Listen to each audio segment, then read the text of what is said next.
కూడా మా పార్టీ యొక్క విస్తృత స్థాయి సమావేశం ద్వారా కూడా మహిళా రిజర్వేషన్ల విషయంలో పూర్తి చిత్తశుద్ధిని మళ్ళీ వ్యక్తం చేస్తూ తప్పకుండా వెంటనే కేంద్ర ప్రభుత్వం కూడా ఈ విషయంలో సానుకూల నిర్ణయం తీసుకొని రిజర్వేషన్లను వెంటనే అమల్లోకి తీసుకొని రావాలని చెప్పి కూడా మరి ఈ సమావేశంలో తీర్మానం పాస్ చేయడం జరిగింది.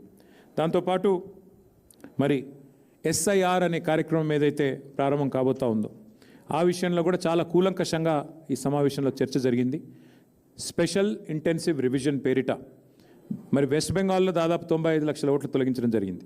బీహార్లో 65 లక్షల ఓట్లు తొలగించడం జరిగింది.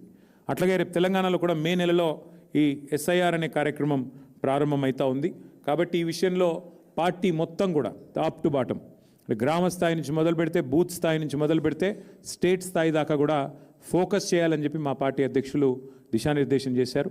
ఈ విషయంలో ఎందుకంటే ఓట్ల తొలగింపు ప్రక్రియ పేరిట జరిగిన నాటకం, దొంగ ఓట్ల చేర్పుల వల్ల జూబ్లీహిల్స్ ఎన్నికల్లో జరిగిన నష్టం దాదాపు 15,000 దొంగ ఓట్లు జూబ్లీహిల్స్ ఎన్నికల్లో మా ఓటమికి కూడా కారణమే అనే ఒక అభిప్రాయం కూడా సమావేశంలో వ్యక్తం కావడం జరిగింది.